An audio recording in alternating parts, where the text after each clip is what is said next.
जय हिंद दोस्तों।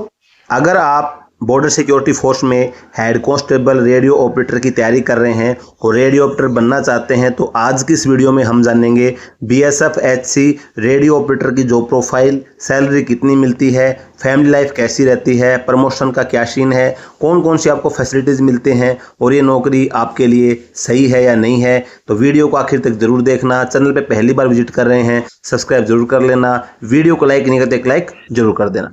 दोस्तों बीएसएफ एचसी आरओ की पोस्ट की अगर हम बात करें तो इनका जो मेन जो प्रोफाइल काम होता है, इनका वायरलेस सेट और कम्युनिकेशन सिस्टम के जरिए मैसेज भेजना और रिसीव करना। आपने देखा होगा किसी पुलिस वाले को या सिक्योरिटी गार्ड वगैरह में आपने देखे होंगे जो एक सेट के लिए वॉकी टॉकी वायरलेस सेट होता है उसको लेके रखते हैं। तो जैसे बीएसएफ किसी भी पोस्ट आउटपोस्ट एरिया के अंदर पेट्रोलिंग ड्यूटी करती है या किसी ऑपरेशनल एरिया में जाती है तो जो जवान होते हैं ऑपरेशन करने के लिए जाते हैं उनके साथ में रेडियो ऑपरेटर चलता है। बॉर्डर एरिया में नेटवर्क की कनेक्टिविटी नहीं होने के कारण किसी भी प्रकार का जो मैसेज होता है वो मैसेज वायरलेस सेट के माध्यम से कम्युनिकेट करना, यानी कि अपनी जहां पे आप ड्यूटी स्थान से या फिर एक प्लाटून पोस्ट पे कंपनी लेवल से अपने यूनिट हेडक्वार्टर को जो भी कम्युनिकेट करना है, जो भी आपका जो मैसेज होता है उसको भेजना है या वहां से कोई मैसेज आया है उसको रिसीव करना होता है। ये जो पूरा काम होता है रेडियो ऑपरेटर करता है। उस रेडियो ऑपरेटर का मेन मुद्दा जो काम का यही है कि किसी भी ऐसे दुर्गम क्षेत्र में जहां पे नेटवर्क काम नहीं करता या कोई भी ऐसा सीक्रेट मैसेज होता है जो फोन के थ्रू या इंटरनेट के थ्रू जो मतलब एक पर से लीक होने की संभावना होती है, उस प्रकार के मैसेज को कम्युनिकेट करता है रेडियो ऑपरेटर। वो आपको ऑपरेशन एरिया में अगर जवान कुछ बाहर जाएंगे, बॉर्डर एरिया के अंदर पेट्रोलिंग वगैरह सुरक्षा में जाएंगे तो उनके साथ भी एक रेडियो ऑपरेटर चलता है। मेन काम उसका ये हो जाता है। अब बात करते हैं इसके अंदर आरओ की हम सैलरी की।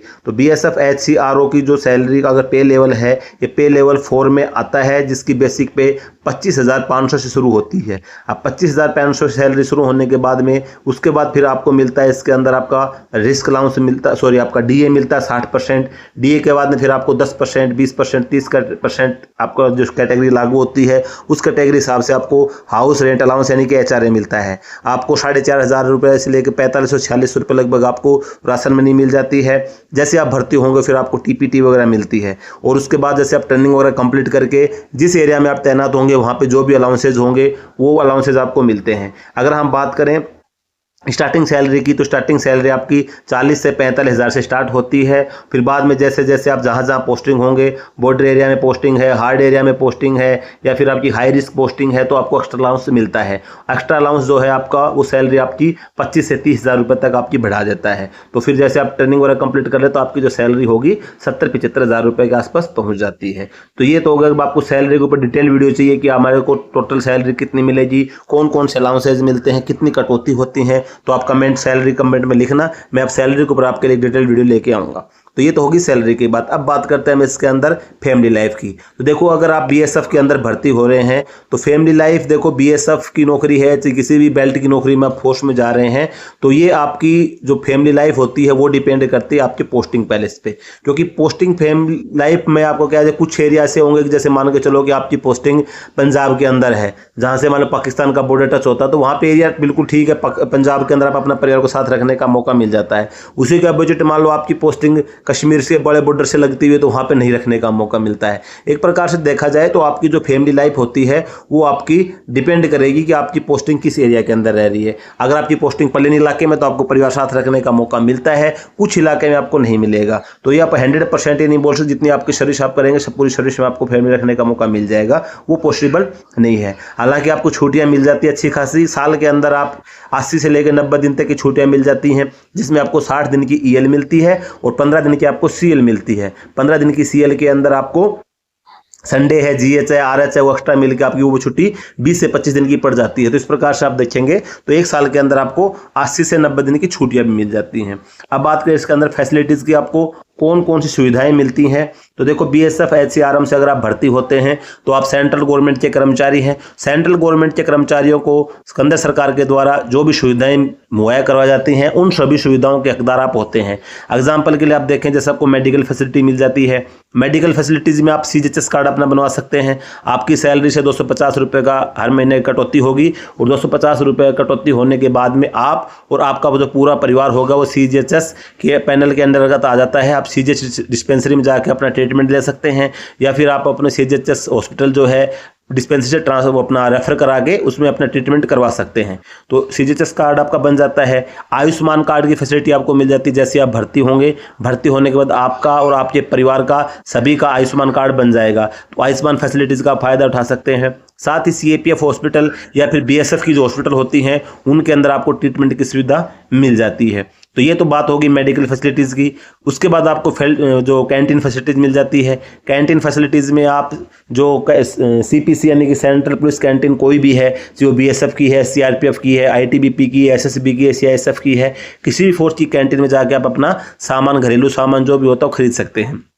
साथ ही आपको इसके अंदर अपना जो लिक्कर कैंटीन की फैसिलिटीज़ मिल जाती है। आप BSF की कैंटीन में जाके लिक्कर वगैरह ले सकते हैं। जहाँ पे आप जा रहे हैं वहाँ पे अगर गवर्नमेंट क्वार्टर्स अवेलेबल हैं तो आप अपने परिवार को साथ रखने के लिए गवर्नमेंट क्वार्टर आप ले सकते हैं। छुट्टी आने जाने के लिए आपको साल में 2 बार जाने के लिए, 2 बार आने के लिए आपको फ्री LTC मिल जाता है, यानी कि आपको टिकट बनवा सकते हैं, टिकट वगैरह, या LTC क्लेम करना चाहते हैं तो LTC क्लेम वगैरह करना चाहते हैं। बाकी आप BSF के अंदर रहेंगे, कैंप के अंदर आप रहते हैं तो आपका कोई रहने का कोई ये नहीं कि भाई रहने का कोई किराया लगेगा आपका, या कोई आपका कोई खाने का जो पैसा है वो गवर्नमेंट आपको सैलरी के साथ दे रही है। ये भी नहीं कि आपको बिजली का बिल भरना है, तो आपको वो फ़ायदा मिल जाता है।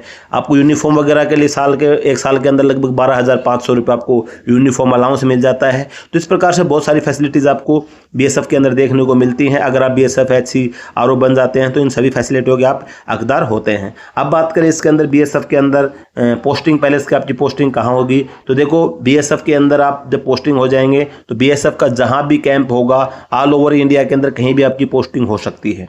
तो BSF HC RO बनने के बाद में ये नहीं है कि भाई मेरा जो BSF का कैंप हो मेरे घर के नज़दीक है और मेरी पोस्टिंग लाइफ टाइम वहीं पे रहे। हो सकता है कि आपको वहाँ पे पोस्टिंग आने का मौका मिल जाए, लेकिन वो 3-4 साल के अंदर जो ट्रांसफ़र की पॉलिसी है उसके हिसाब से, BSF की पॉलिसी के अनुसार आपका ट्रांसफ़र एक स्थान से दूसरे स्थान पर होता रहता है। बाकी ये नहीं कि आपको पूरी लाइफ आपकी सर्विस जो है वो एक ही जगह पे आपको करनी पड़ती है।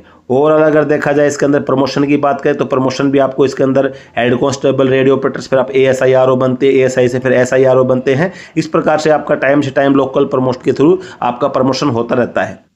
अब बात करें इसके अंदर कि भाई आपके लिए ये जॉब सही है कि नहीं है, तो देखो अगर आप SSC GD के थ्रू भी एक 10th की क्लास की जॉब आती है, उससे अगर आप कंपेयर करेंगे तो BSF HC RO की जो जॉब है आपके लिए बेटर जॉब है, क्योंकि अगर आप डायरेक्ट हेड कांस्टेबल पोस्ट पे पदस्थ हो रहे हैं। SSC GD से जो जवान जाएगा वो 10th पास है, वो कांस्टेबल से भर्ती होगा, उसको हेड कांस्टेबल बनने के लिए BSF में कम से कम भी मान कर चलोगे आप तो 20 साल का टाइम लग जाता है।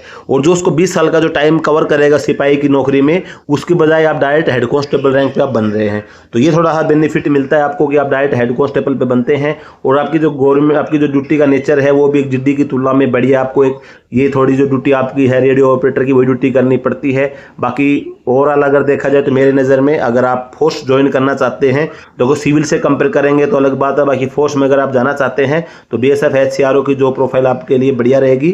तो अगर आप इसकी भर्ती तैयारी कर रहे हैं कमेंट करके जरूर बताएं, और वीडियो पसंद आई हो तो लाइक, शेयर और चैनल को सब्सक्राइब जरूर करें। और अधिक जानकारी के लिए आप BSF की ऑफिशियल वेबसाइट के ऊपर इसका नोटिफिकेशन देख सकते हैं। बाकी अगर आपका कोई डाउट हो कमेंट करके पूछ सकते हैं। मिलते हैं अगले वीडियो में। जय हिंद।